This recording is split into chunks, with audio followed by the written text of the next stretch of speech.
Mi alma tiene sed de Dios.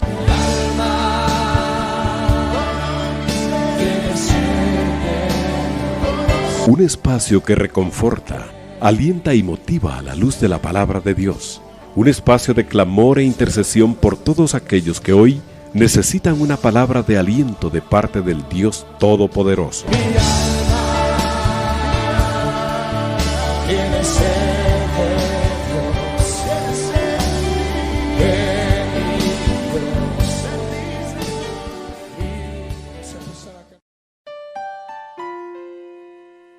Hermanos, muy buenas noches, que Dios les bendiga. Un gusto poder saludarles y darles la más cordial bienvenida a este su espacio de Mi alma tiene sed.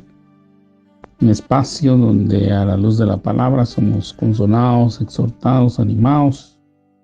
Después de las jornadas que hemos afrontado, posiblemente se está terminando, hay otros que están comenzando, y otros que tienen jornadas mixtas de tarde, noche, seguramente están en algún intermedio, pero tenemos la oportunidad y la bendición de poder compartir en este horario junto con todos nuestros hermanos alrededor del mundo a través de www.radio760online.com y las diferentes plataformas sociales. Sean todos y cada uno de ustedes bienvenidos y que el Señor Dios Todopoderoso derrame abundantes bendiciones sobre ustedes, sus familias, sus labores, sus actividades, amados hermanos. Gracias por estar en sintonía.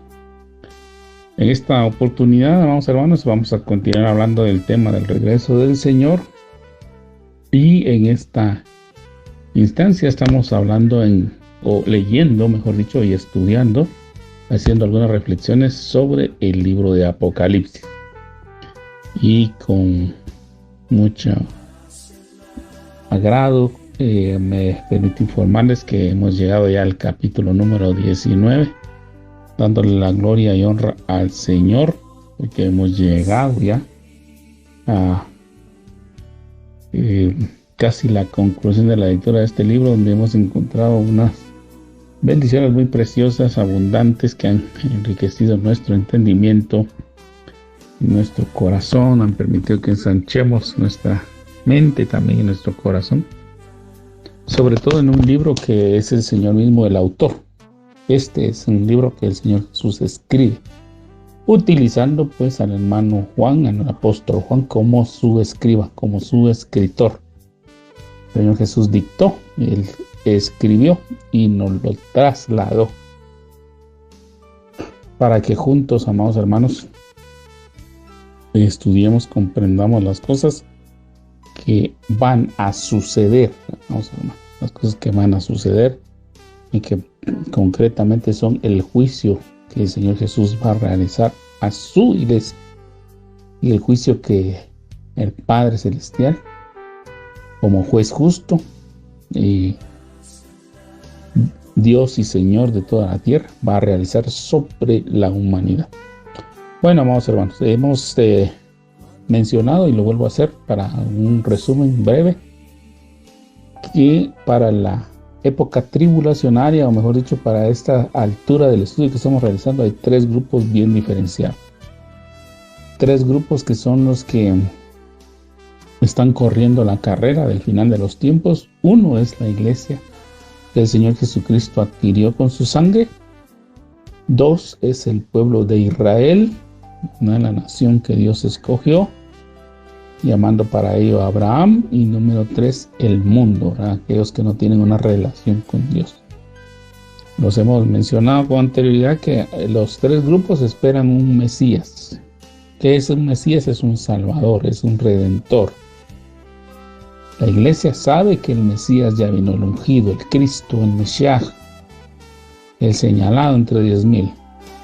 De nombre hebreo Yeshua, nombre griego Yeshua, y el nombre en español Jesús, como se ha traducido y se ha transliterado para otros idiomas a efecto de hacer conocer el nombre de aquel a quien el Padre envió para que nosotros fuéramos salvos a través del sacrificio y la obra que Él realizó.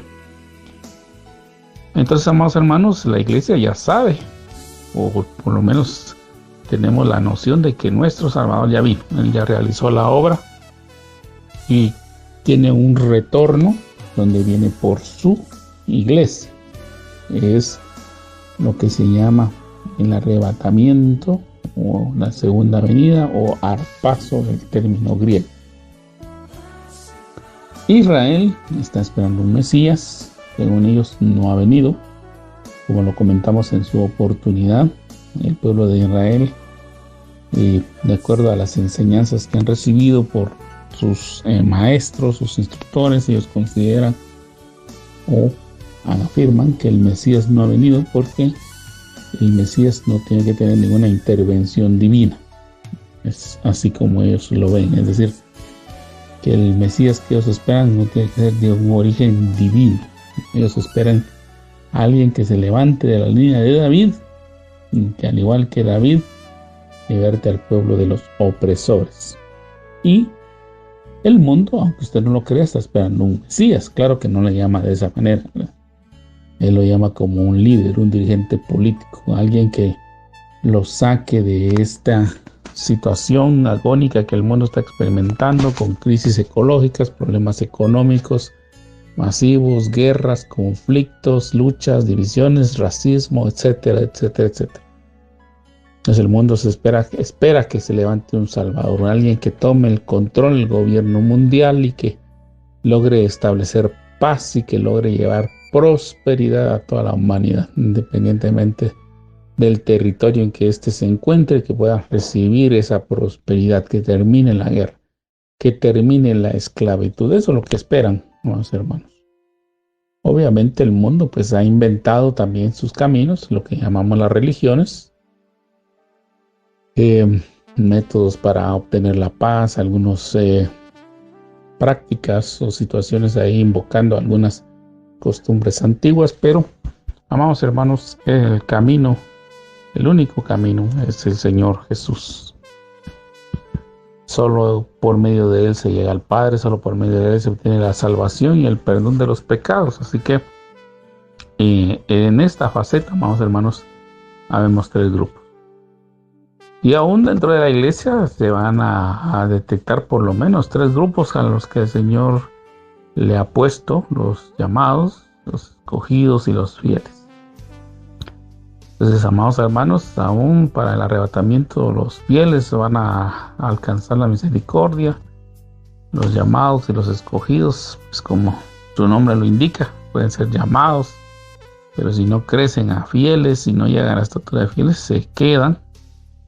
Y los escogidos pues también tienen que esforzarse, amados hermanos, por conseguir la estatura o la categoría de fieles, ¿verdad? El fiel es aquel que sabe que tiene que servir al Señor con todo su corazón, que lo busca, que lo anhela, que lo desea, que lo honra con sus acciones, amados hermanos, y que aunque no se encuentre ante la mirada de un pastor, un líder, un anciano, un apóstol, un profeta, obedece los mandamientos, preceptos y enseñanzas del Señor, mientras que otros, pues, como hay un dicho que lo dice, que a ojo del amo engorda el ganado, pues son aquellos que actúan como cristianos frente a un pastor, frente a alguien que tiene autoridad en una congregación, pero su vida fuera del ámbito de la iglesia, del templo, es contraria a lo que establece los mandatos, preceptos y enseñanzas que el Señor ha dado. Entonces, amados hermanos, tenemos que tener ese cuidado de ser llamados, de ser o tener, mejor dicho, la estatura de fiel, para que cuando el arrebatamiento ocurra, el arpazo, podamos estar con nuestro Señor por la eternidad. Bueno, en algún momento tendremos que estudiar lo que es el bimá de Cristo, vamos hermanos, para tenerlo claro. Es exclusivo para la iglesia. Ahí no va a participar nadie que sea ajeno a la iglesia. Alguien que tenga religión, alguien que considere que es buena persona, alguien que hace buenas obras, aquel que ayuda, pero no tiene una convicción de que Jesús es su Salvador, amados hermanos, no va a comparecer ahí. Única y exclusivamente aquellos que han reconocido al Señor como Salvador, como Señor, ellos son los que van a comparecer. Entonces, amados hermanos, estamos ahorita arribando al capítulo número 19.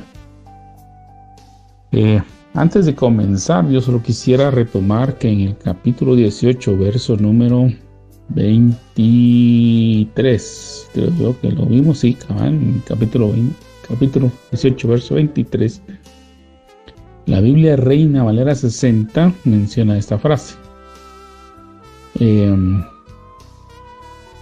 Menciona una frase que al traducirla o llevarla, mejor dicho, en la palabra que aparece es hechicerías, pero al llevar esta palabra al griego, habla de un término que se llama farmakeia.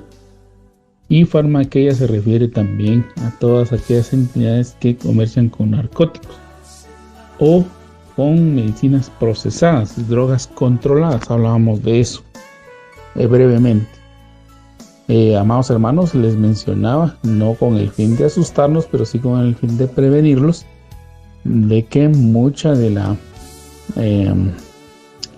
del avance, mejor dicho, que la ciencia ha tenido, y específicamente toda el área farmacéutica, porque también farmakeia de esa palabra se debía farmacia o farmacéutica, farmacéutico, que son aquellos que se dedican a hacer mezclas de drogas, ¿verdad? Que todo medicamento es una droga al final, amados hermanos, y que en base a cierta formulación, con cierto grado de pureza, pueden tener efectos medicinales en el cuerpo de las personas y también de los animales, ¿verdad? También vemos pues que esta industria farmacéutica, vamos a ver, también se ha dedicado a la fabricación de vitaminas y en algunos casos también lo que se refiere a las drogas controladas o químicos o drogas químicas también se han utilizado para la mejora de los cultivos a través de la aplicación de ciertos líquidos o ciertos abonos, como se llaman, granulados, que se aplican en los cultivos y que ayudan al desarrollo de los mismos.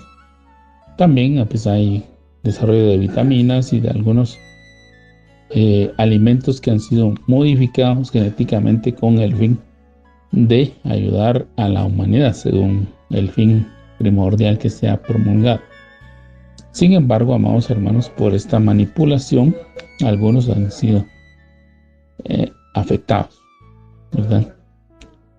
Hay muchas enfermedades nuevas que han surgido, amados hermanos. Algunos le han atribuido a los alimentos modificados genéticamente el desarrollo de algunas enfermedades que tienen como fin disminuir la población. Uno de los temores, o mejor dicho, uno de los principios o postulados que el nuevo orden mundial, que es un término que hoy estoy mencionando, amados hermanos, pero que ya tiene historia, porque el nuevo orden mundial se ha venido hablando del mismo desde el siglo XV, XVI.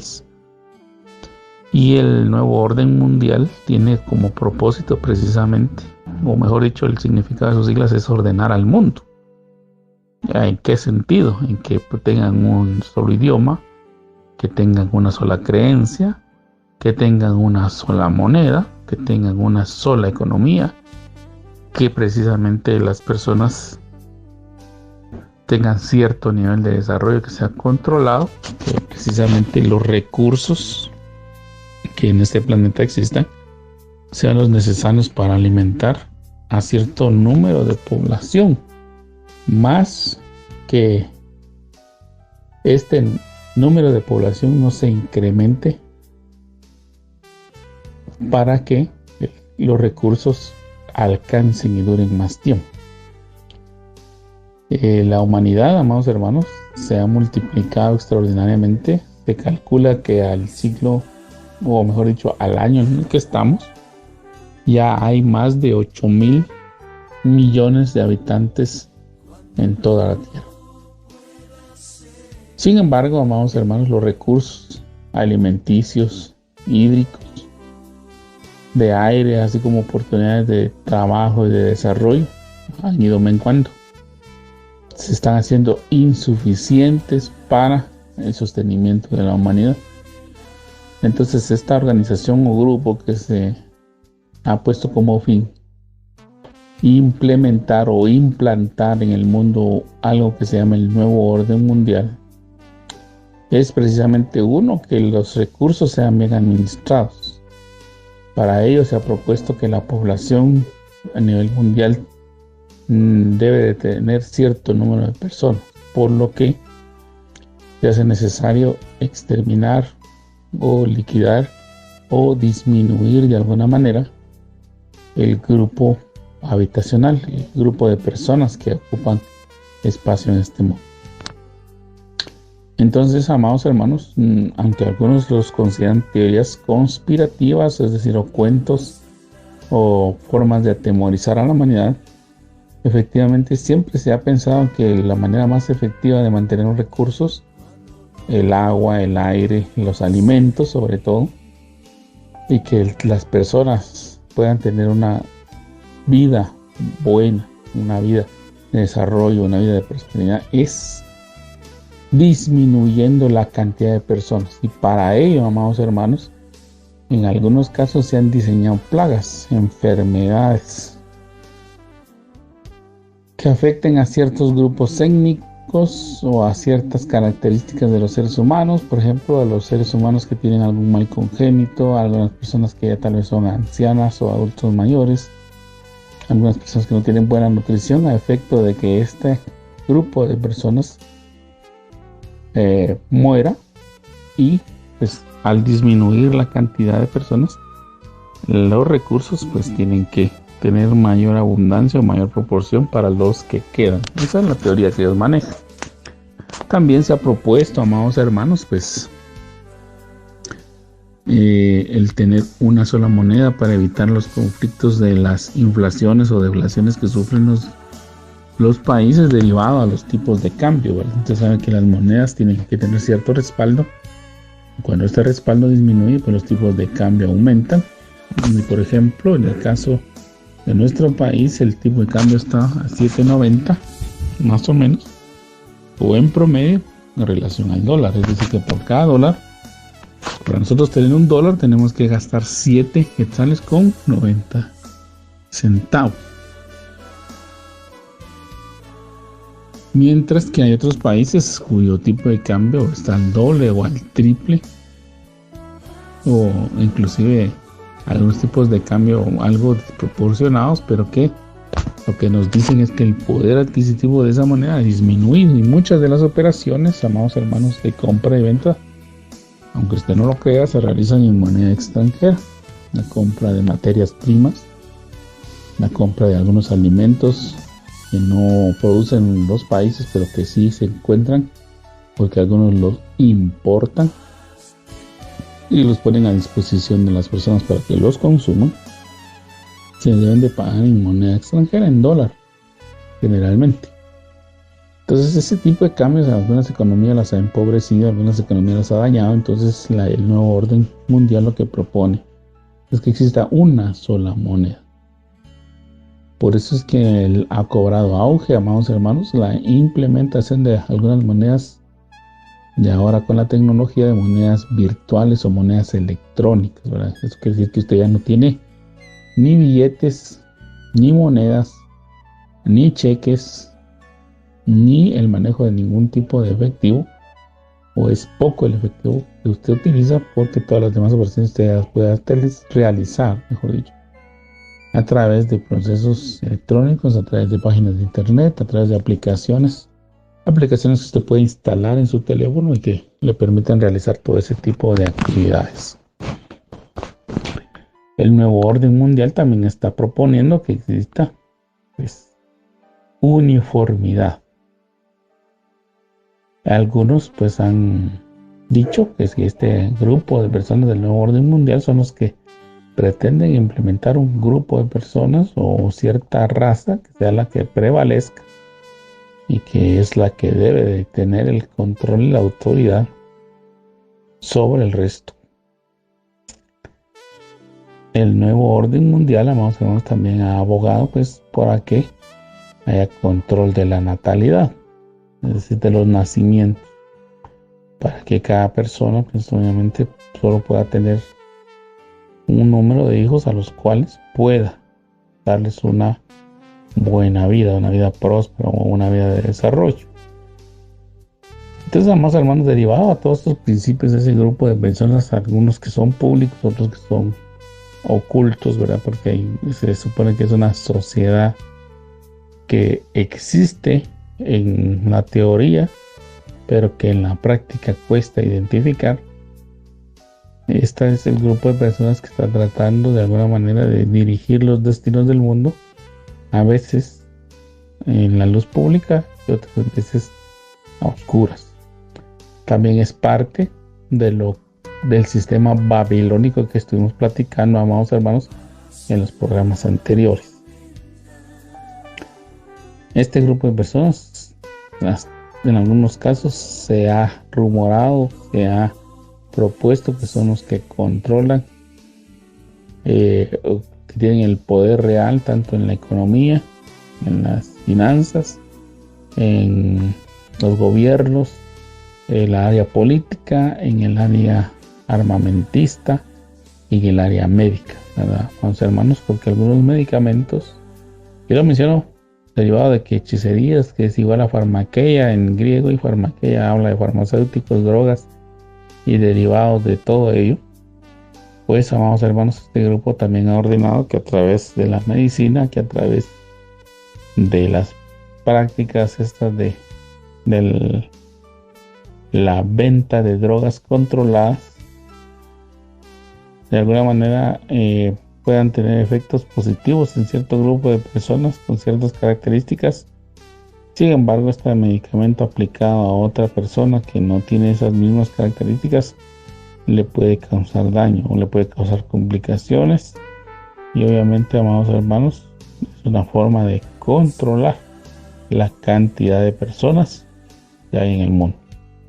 De hecho, amados hermanos, se pensó y existe ese pensamiento aún. Algunos le llaman conspiración, otros le llaman cuentos, otros le llaman teorías del caos, pero se ha llegado a pensar que inclusive la pandemia que se vive aún, porque no ha sido oficialmente terminada, amados hermanos, la del COVID-19 o coronavirus, SARS-CoV-19, ese virus que ha afectado a muchas personas, se ha presumido que es con el fin de poder tener un dominio, un control absoluto sobre la población restante. En algunos países, este virus ha causado bajas sensibles, es decir, bajas que se pueden cuantificar. En algunos países disminuyen así su población, y con obviamente esa disminución de personas hay más disposición de alimentos. Eso es lo que se ha llegado a pensar. Cierto o no, es importante que usted lo sepa, amados hermanos, con el fin de que nosotros oremos, como les mencionaba al final de este programa, que oremos constantemente para que Dios bendiga lo que estamos consumiendo, que verdaderamente lo haga efectivo el Señor, el hecho de que podamos recibir esa bendición, de que todo aquello que consumamos sea santificado, sea purificado y sea de provecho para nuestro cuerpo, y no vayamos a ser parte de la estadística de personas que pasan a formar parte de las filas inactivas de la humanidad. Entonces, amados hermanos, habiéndoles mencionado esto, que considero puede servir en algún momento, como le digo, escúchelo, analícelo, medítelo. Si usted considera que vale la pena, profúndeselo. Si usted considera que pues hay equivocación en la información que le comparto, deséchela, amados hermanos. Y siempre, eso sí es una recomendación para todos nosotros, estemos orando y pidiéndole al Señor que su bendito Espíritu Santo nos ilumine para que al estudiar, para que leer, estudiar, meditar, reflexionar sobre el libro de Apocalipsis recibamos la perspectiva correcta y el sentido que el Señor quiere darle a su palabra, a fin de que nosotros seamos edificados, bendecidos, pero sobre todo que no seamos ignorantes de los eventos que van a ocurrir. En los programas anteriores también, amados hermanos, les he dicho que el libro de Apocalipsis es uno de los libros donde la profecía, hermanos, mucha profecía, encuentra su cumplimiento o encuentra alguna manera de recordatorio. Hemos visto a lo largo de su lectura que libros como el de Isaías, Jeremías, Daniel, Ezequiel, Joel, los evangelios vienen a hacer eco en este libro.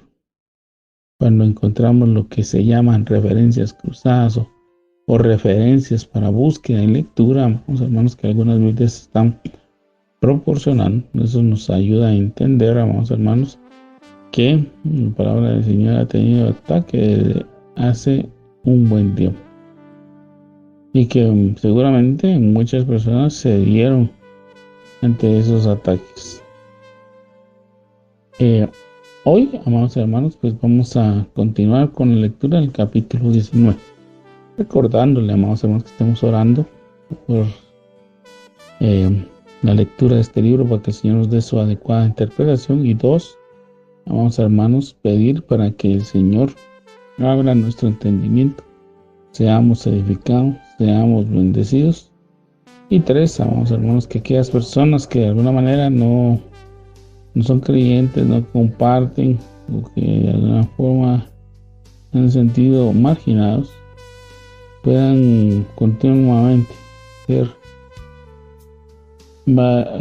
ayudados, bendecidos por Dios para conocer y entender este libro. No podemos ser ignorantes de este libro, amados hermanos, aunque nosotros no vamos a pasarlo. Si somos verdaderamente arrebatados por el Señor y si somos hallados por fieles, no vamos a hallar este libro en el camino. Es decir, las situaciones que se van a vivir en este libro no las vamos a afrontar, pero si usted desea afrontarlas, usted considera que su compromiso con el Señor no está debidamente fundamentado y usted considera que no puede hacerlo, está perdiendo su tiempo, déjeme decirle, amados hermanos, que entonces todo lo que está aquí se va a cumplir, se va a materializar en usted. Y definitivamente, amados hermanos, no podemos arriesgarnos a tal punto de perder la eternidad con Dios por seguir en nuestra necesidad de vivir en el pecado y alejados de Dios. Bueno, capítulo número 19, vamos a leerlo. Vamos a leer la nueva versión internacional, la que voy a leer en esta oportunidad, por la sencillez y claridad con la que se está expresando el mensaje. Sin embargo, amados hermanos, usted puede tomar la Biblia de su preferencia, leerla, tomar las anotaciones, como le digo, que le correspondan, las que usted considere que son funcionales para su vida. Y pues la invitación está abierta, amados hermanos, para que usted nos haga llegar sus comentarios, sus sugerencias, sus aportes a Radio 760. Usted puede escribir en la sección de comentarios en los videos de YouTube, en la sección de comentarios de Facebook, si es que usted nos está escuchando a través de estas plataformas sociales, o bien llamar a los teléfonos en horario de oficina 24 37 59 59 o 4709 3785, donde gustosamente recibiremos su comunicación, o bien agregarnos a su teléfono en la sección de sus contactos para que posteriormente a través de la aplicación WhatsApp usted nos pueda escribir al 4709 3785 y nos haga llegar sus aportes respecto al estudio del libro de Apocalipsis que estamos realizando. Serán bienvenidos, amados hermanos, serán de bendición poder compartir con ustedes lo que Dios les ha dado. Capítulo 19 del libro de Apocalipsis. Nuevamente hago la aclaración que voy a leer en esta oportunidad la nueva versión internacional.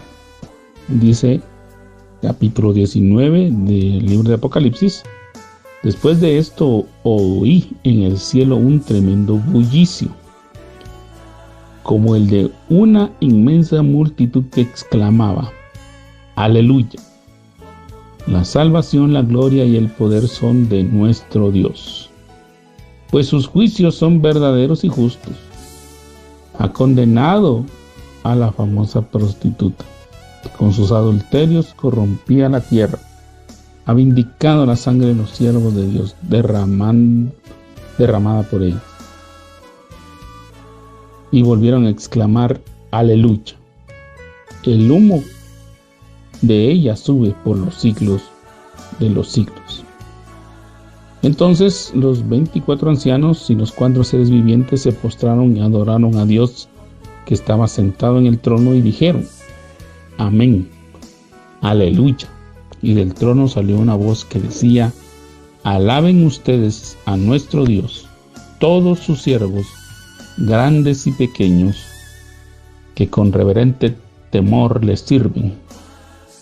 Después oí voces como el rumor de una inmensa multitud, como el estruendo de una catarata y como el retumbar de potentes truenos que exclamaban: Aleluya. Ya ha comenzado a reinar el Señor, nuestro Dios Todopoderoso.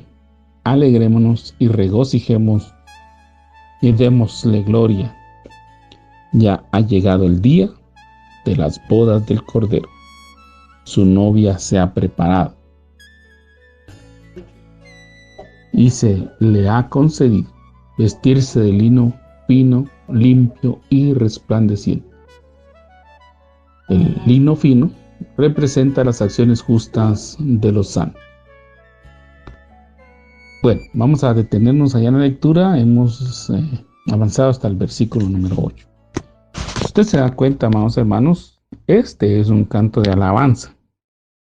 Que Juan nos está describiendo que observó. Es el momento en que toda la creación le rinde alabanza a Dios. Hemos mencionado desde el inicio, amados hermanos, que en el libro de Apocalipsis encontramos secciones de alabanza, secciones de cántico. Hablamos en su momento del cántico de Moisés, hablamos en su momento del cántico de Cordero que se menciona aquí en Apocalipsis. Hemos hablado de la adoración celestial, de cómo los 4 seres vivientes y los 24 ancianos constantemente adoran a Dios, ¿verdad? Y cómo la multitud angélica que está alrededor del trono de Dios adora, pero también hemos escuchado cómo aquellos que vamos a alcanzar, ¿verdad? Porque ese es el anhelo de nuestro corazón, la oportunidad de que el Señor nos traslade al cielo sin ver muerte, en ese arpazo, en ese rapto que el Señor realiza en la iglesia, y vamos también a unirnos a entonar esos cantos celestiales que adoran al Dios Todopoderoso, al Cordero de Dios y sin lugar a dudas también al bendito Espíritu Santo, porque nosotros, amados hermanos, tenemos un Dios, uno, un solo Dios, el Dios único y verdadero, pero que se manifiesta en 3 personalidades distintas, como lo es la de Dios el Padre, que también es el Señor juez de la tierra, la del Hijo, que es el heredero de todas las cosas, el Redentor, el Salvador, y el Espíritu Santo, que es el Paracletos, el Consolador, el que ha sido dejado para guiar a la iglesia, para dirigir a la iglesia, para interceder por ella, para que nosotros, amados hermanos, nos recordemos de todas las enseñanzas que el Señor ha dado y que sea el guía en este trayecto en lo que nosotros llegamos al cielo, ¿verdad? Él es el delegado, es el que tiene la autoridad en este momento y que es el que nos pastorea, amados hermanos, hasta que nosotros arribemos, amados hermanos, al cielo, que es nuestro lugar de destino final, ¿verdad? En mi apreciación particular, amados hermanos, lo he mencionado en varias ocasiones y lo vuelvo a hacer ahora, aunque algunos debaten estas ideas, amados hermanos, y algunos se han atrevido a, de alguna manera, a negar este hecho. De acuerdo a algunos pasajes de la Escritura, yo veo que nuestro principio no está en la tierra, nuestro principio está en los cielos. y nuestro destino está en los cielos, en la eternidad. Nosotros vamos de eternidad en eternidad, pero por disposición divina tenemos que pasar por este paréntesis o por este periodo de tiempo en este intermedio que se llama tierra, donde nosotros pues tenemos esa oportunidad de reconocer que fuimos enseñados por el Padre, venimos al Hijo, el Hijo nos perdona nuestros pecados al aceptarlo como Señor y Salvador, el Espíritu Santo nos pastorea y nos conduce en el trayecto para que cuando regresemos al Padre nuestro corazón esté purificado y limpio de todo pecado, de toda maldad. Así es como yo lo veo. Algunos dicen que no, ¿verdad? Algunos dicen que la predestinación y la eternidad pasada no existen, ¿verdad? Solo la eternidad con Dios, es decir, solo Dios es la eternidad, digamos, la primera eternidad, y que por eso las personas van a tener la oportunidad de optar a estar una eternidad con Dios o una eternidad lejos de Dios, pero no hay término intermedio, ¿no? Eso sí, es claro que no hay término intermedio, no es que usted va a estar en el purgatorio o en algún lugar donde usted espera que el Señor a ver si le concede el perdón y lo saca de ahí, y usted sube al cielo o desciende al infierno. Ese tipo de situación no existe. El Señor es muy claro, es muy directo al hablar y solo ofrece dos destinos: con Él o lejos de Él. Usted decide. Con Él, usted va a estar en la eternidad en los cielos con Él. Lejos de Él va a estar usted en el lago de fuego junto con el dragón, serpiente antigua, diablo, Satanás y la bestia, el falso profeta, y todos aquellos que han optado por estar lejos del Señor en el lago de fuego. Así que así de claro es nuestro Dios. Y amados hermanos, vemos en este canto pues de exaltación que nuestro deber es alabar a Dios, adorar a Dios. La alabanza no es solo cantar, no. La alabanza ya es una manifestación de lo que hay en nuestro corazón, nuestra gratitud hacia Dios, lo que Él significa para nosotros debe de salir de lo más profundo del corazón y obviamente se manifiesta en los labios a través de una entonación de un canto. Si usted tiene esa bendición de tener una voz privilegiada para poder dirigir los cantos hacia Dios, pues qué bendición. Pero si usted no tiene ese privilegio, pero sí puede alabar y adorar junto con la multitud, vamos a en esos coros de personas para que al final exaltemos y alabemos a Dios, pues hagámoslo. Pero también, amados hermanos, la adoración, la alabanza a Dios se manifiesta en nuestras vidas, debe cobrar vida en nuestra vida. Todo lo que hemos escuchado acerca de nuestro Señor, de su obra redentora, de su obra salvadora, todo ello debemos de manifestarlo, ¿verdad? De vivirlo, de darlo a conocer al mundo entero a través de nuestra vida. Entonces, amados hermanos, obviamente en la eternidad vamos a alabar a Dios. Algunos pues se burlan de esto y piensan que aburrida va a ser la eternidad porque solo vamos a estar cantándole a Dios, pero no, vamos a vernos en la eternidad, hay muchas cosas que hacer y la alabanza pues va a ocupar un papel importante, pero el Señor nos deja ver en su palabra que hay muchas otras actividades que se van a realizar estando ahí con Él. Así que, amados hermanos, démosle la gloria al Señor en todo lo que hagamos. Y bueno, esta alabanza se levanta porque Dios ejecuta sus juicios. Amados hermanos, Dios es paciente. Una de las virtudes que creo yo más le admiro a Dios, de las que más me deja asombrados, es la paciencia que Dios tiene. Porque nosotros muchas veces fallamos recurrentemente ante Dios. Con nuestras palabras, con nuestras acciones, con nuestras miradas, con nuestros pensamientos. Y obviamente, amados hermanos, muchas veces tenemos ya en claro qué es el pecado y sin embargo lo seguimos cometiendo, ¿verdad? Algunas veces de manera intencional, otras veces sin querer, pero pecamos, ese es el punto.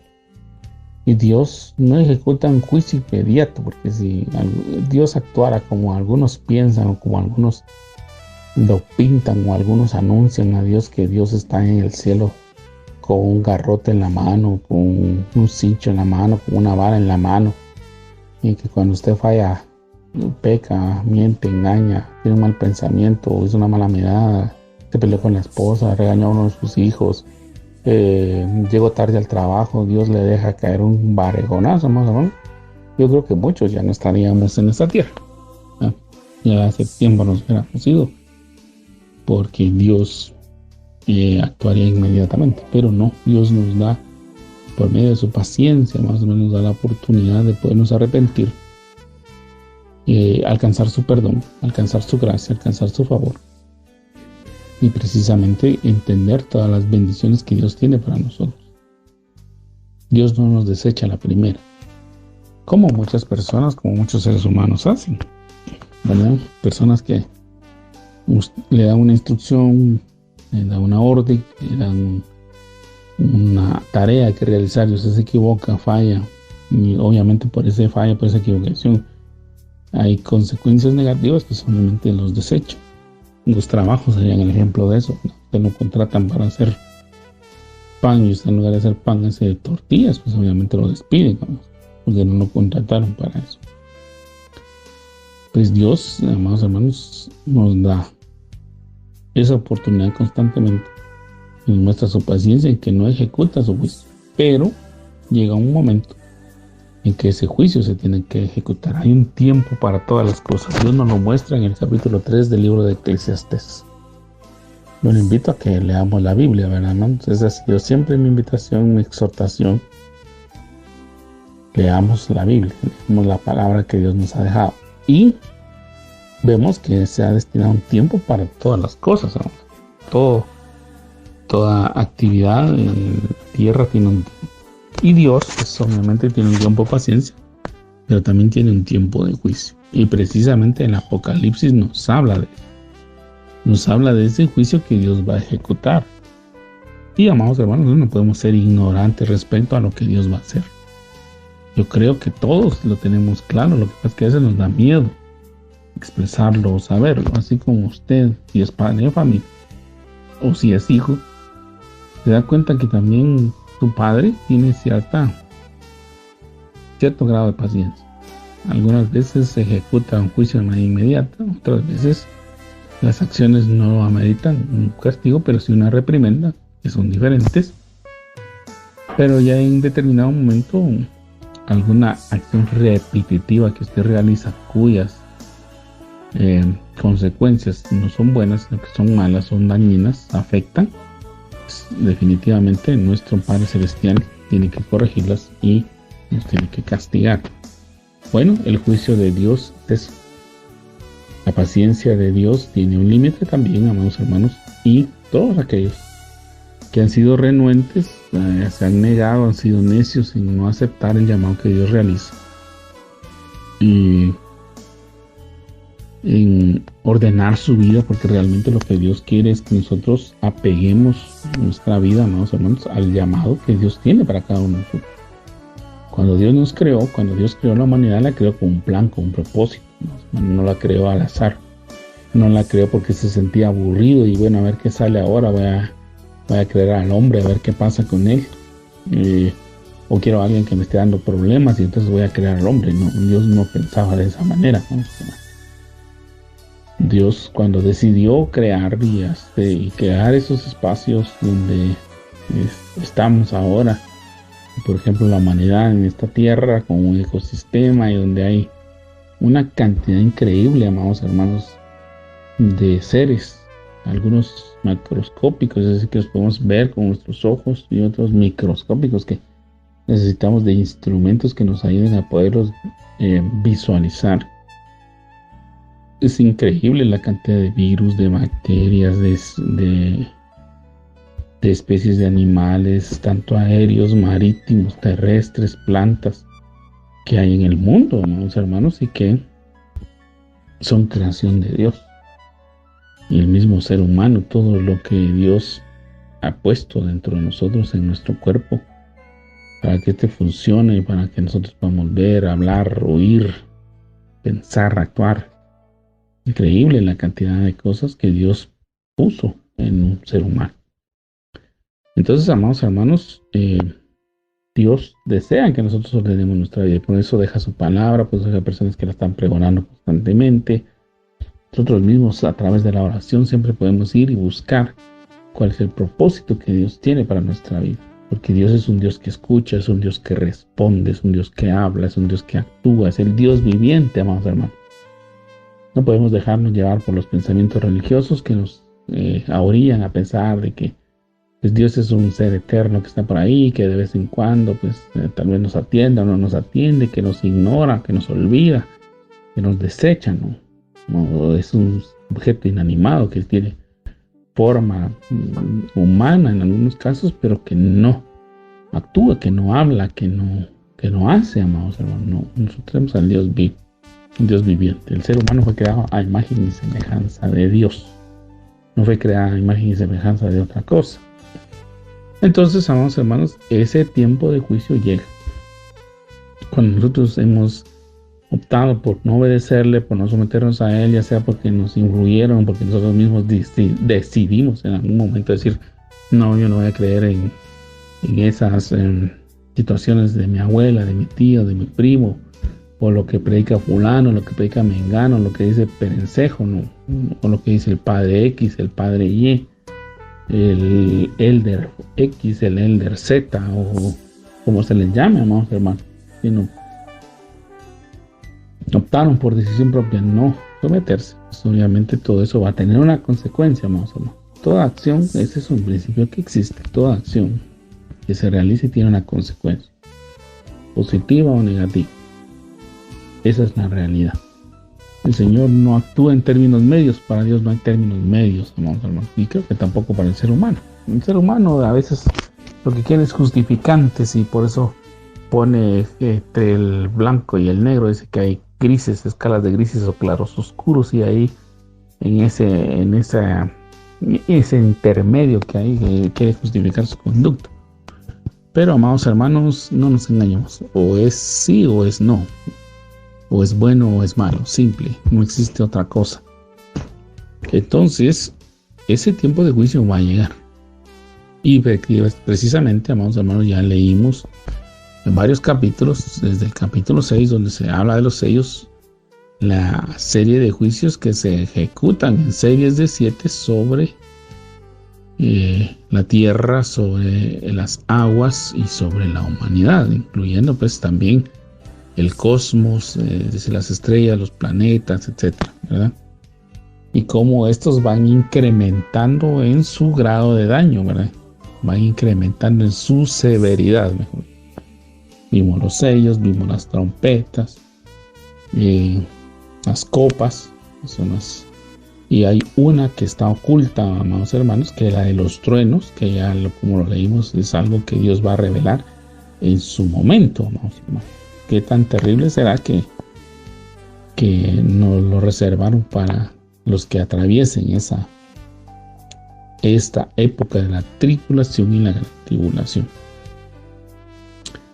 Entonces, en el capítulo 18 incluso ya vimos el juicio que Dios ejecuta sobre Babilonia, ese sistema del cual platicamos. Tal vez no alargué mucho en la extensión, pero yo le hago la invitación para que usted repase esos temas y usted vaya y profundice sobre las áreas que ahí se mencionaron, para que usted vea la severidad del juicio que Dios hace contra ese sistema. Ya insisto y quiero recalcarlo, que no es sobre un país, no es sobre un territorio, no es sobre una nación, es sobre un sistema que se ha infiltrado en toda la humanidad, en todas las áreas. Y aquí lo que más quisiera destacar, amados hermanos, aunque tengo que hablar mucho de la alabanza, no quisiera alargarme ya más en eso. El punto, amados hermanos, primordial es que todos adoran a Dios que está sentado en el trono. O sea, el control de todas las cosas, lo que nos quiere dejar esta porción de los primeros 8 versos del capítulo 19 que hemos leído, es que Dios está en control de toda la situación. Dios tiene el control desde el principio, Dios tiene el control hasta el final. No son una serie de actos furtivos, no son una serie de eventos que a Dios se le salieron de las manos y que por eso ahora nos parece hasta injusto que Dios quiera actuar de una manera tan severa y tan fuerte sobre la humanidad, corrigiendo algo que él permitió que se desviase, no, bajo ningún punto de vista, no, que se desvió fue la humanidad, no Dios. Y a pesar de que la humanidad se desvió, a pesar de que la humanidad falló, Dios siempre brinda, porque lo sigue haciendo hasta el día de hoy, y brindará mientras exista este tiempo de misericordia, este tiempo de gracia, de favor, la oportunidad para que nosotros nos volvamos a Él y nos arrepintamos y sigamos el llamado, el propósito que Él nos ha realizado. Entonces, amados hermanos, y en el versículo 9, pues obviamente Juan está teniendo una visión. Ya vimos que Juan fue llevado al cielo, tuvo un tiempo en el cielo, vio varias visiones, luego fue llevado al desierto, luego fue llevado a las aguas para ver ciertas visiones que hemos leído en los capítulos anteriores. Y pues él está teniendo una visión en este momento. Otra visión de la adoración celestial después de ejecutado el juicio de Babilonia. Y dice aquí, el ángel me dijo, escribe. Miren lo que le dan la orden a Juan. Escribe. Dichosos los que han sido convidados a la cena de las bodas del Cordero. Y añadió, estas son las palabras verdaderas de Dios. Entonces, amados hermanos, cuando vemos este versículo, muchas Biblias nos recuerdan una de las parábolas que Jesús enseñó. Capítulo 14 del libro de Lucas, o del Evangelio según Lucas. Capítulo 14 del Evangelio de Lucas. Aunque hay otra parábola que es similar, pero en esta, amados hermanos, lo que se nos está recordando es la insistencia, o mejor dicho, la invitación que Dios realizó, el menosprecio que la humanidad también realizó, que en este caso está siendo claro el Señor que la invitación primero se la giró al pueblo de Israel y luego se la giró ya a toda la gentilidad, a todos los que no teníamos pacto. Entonces en el capítulo 14, versículo 15 al 24, el Señor nos recuerda una parábola. Yo la voy a leer y con esto voy a terminar, nada más pues aquí tenemos mucho que hablar, ¿verdad? Pero fíjese que la frase del ángel es: dichosos los que han sido convidados a la cena de las bodas del Cordero. Y añadió: estas son las palabras verdaderas de Dios. O sea, Dios está cumpliendo su propósito. Entonces algunos, amados hermanos, piensan que las parábolas son invenciones, ¿verdad? Son cuentos. Algunos así lo piensan. Algunos a veces no tienen el concepto claro de lo que es una parábola. Pero una parábola, en palabras sencillas, amados hermanos, es una enseñanza donde Dios mismo utiliza términos terrenales, es decir, términos que podemos comprender, para dejarnos una enseñanza de las cosas que ocurren en el cielo, ¿verdad? Es una enseñanza así clara, profunda y sencilla en cosas que nosotros entendemos y manejamos para comprender situaciones celestiales. Así, en pocas palabras, sería una parábola. Entonces, amados hermanos, dice aquí,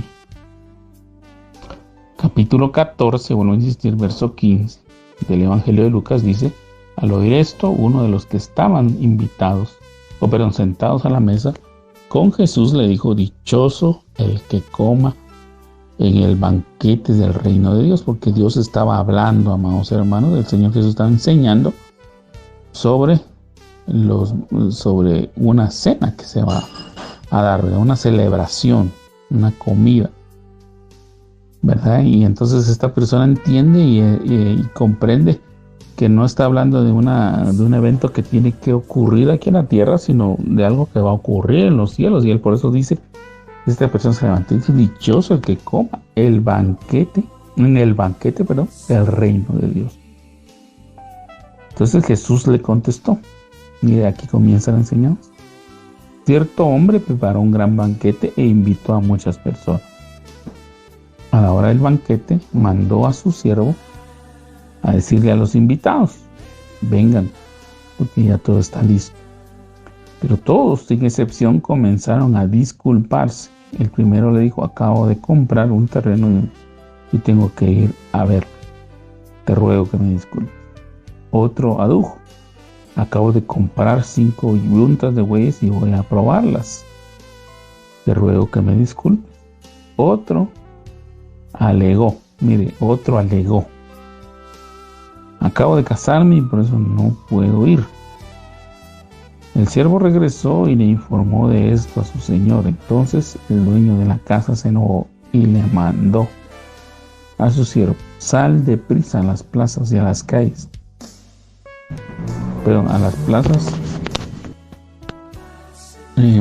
Sal deprisa por las plazas y los callejones, del pueblo, y trae acá a los pobres, a los inválidos, a los cojos y a los ciegos. Señor, le dijo luego el siervo, ya hice lo que usted me mandó, pero todavía hay lugar. Entonces el Señor le respondió: ve por los caminos y las veredas y oblígalos a entrar para que se llene mi casa. Les digo que ninguno de aquellos invitados disfrutará de mi banquete. Entonces, amados hermanos, en esta parábola que hemos leído, y la traigo a colación por lo que hemos leído del capítulo 19, verso 9, donde el ángel le dice: escribe, dichosos los que han sido convidados a la cena de las bodas del Cordero, y añadió: estas son las palabras verdaderas de Dios. Es porque nos recuerda esta enseñanza que Jesús realizó. Y en esta parábola que hemos leído, pues Jesús está explicando, le está enseñando en breve el plan de salvación que él efectuó. Porque Dios prometió el Mesías, prometió al Salvador, prometió al ungido, se lo prometió a Israel. Israel fue el primero en recibir el mensaje del reino de Dios. Jesús nació ahí. Jesús creció ahí. Jesús desarrolló su ministerio en Israel, es algo que nosotros no podemos negar, por más berrinche que hagamos, y aunque nosotros tratemos de negar las raíces hebreas de Jesús, ese ministerio que él desarrolló en Israel, entre su pueblo, entre los judíos y entre las 12 tribus de Israel, cumpliendo así el pacto que Dios había hecho con Abraham, él realizó su ministerio ahí. Pero resulta, amados hermanos, que este grupo de personas no recibió el mensaje. No lo recibió. Fueron pocos los que lo hicieron.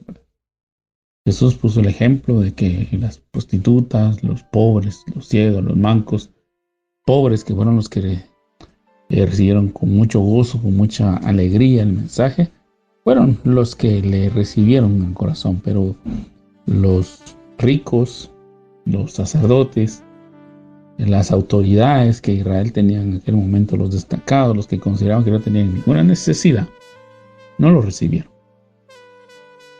Entonces, amados hermanos, ese es el resumen del mensaje que les está haciendo. Y después, como ellos no se sintieron dignos o no quisieron recibir el mensaje, pues Dios nos dio la oportunidad a nosotros, a los gentiles, a los que no teníamos pacto. Y es por ello que nosotros estamos aquí y tenemos esa oportunidad, esa bendición de poder acudir al banquete celestial. Fíjese que aquí, pues obviamente el Señor preparó un banquete, una cena, una cena de gala, si usted me puede utilizar ese término, y mandó a invitar a los otros. Pero fíjese que cada uno empezó a excusarse, amados.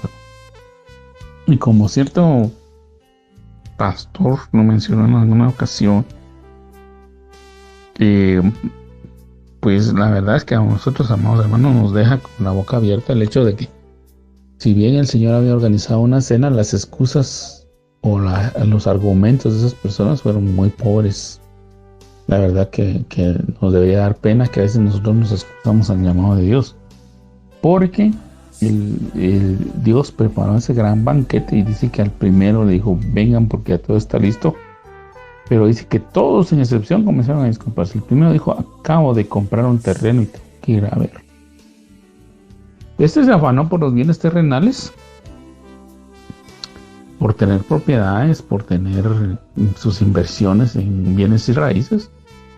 Y le manda a decir al Señor: mira, Señor, lo que pasa es que compré nuevas propiedades y prefiero irlas a ver que ir a compartir contigo. Entonces, amados hermanos, la pregunta es: ¿dónde está nuestro corazón? ¿Dónde están nuestras prioridades? ¿Nuestra prioridad está con Dios o no está con Dios? Así de simple.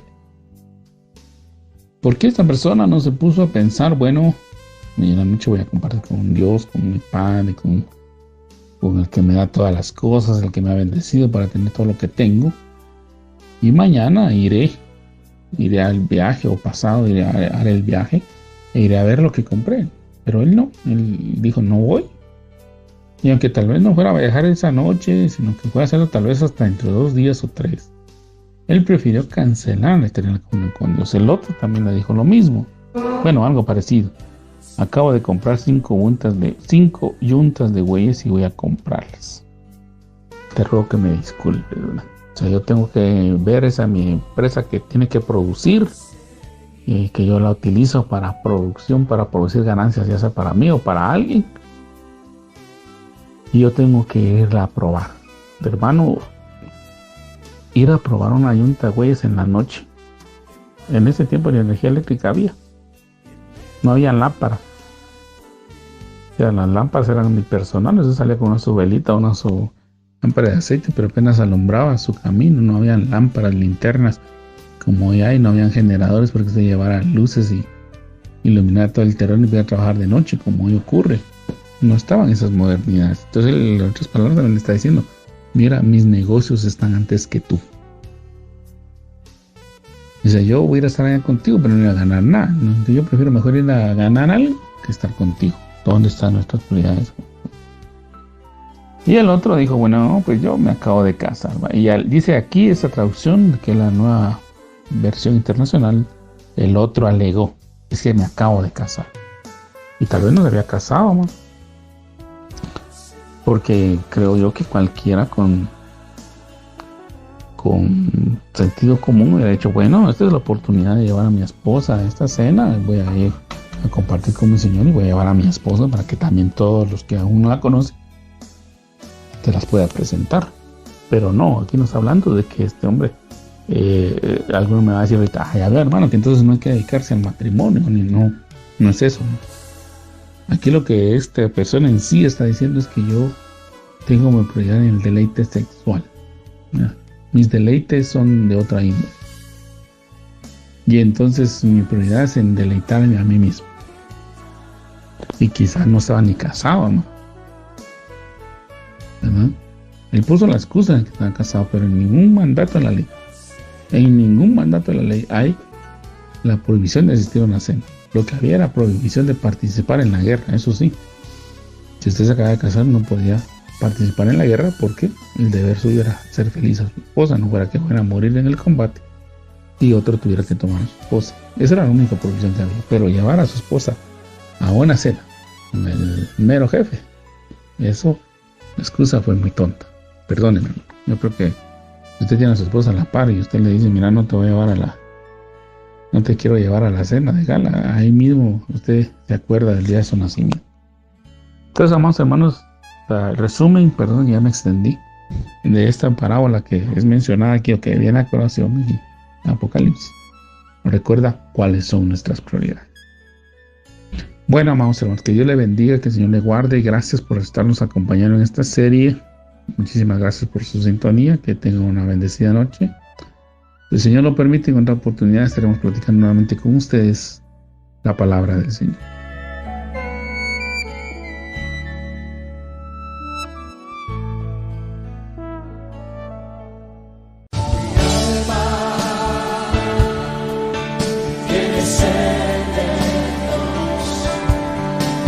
Hemos presentado Mi alma tiene sed de Dios.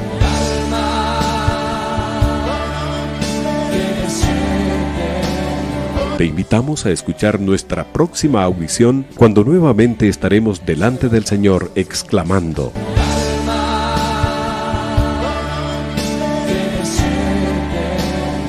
Mi alma tiene sed de Dios. No te lo pierdas.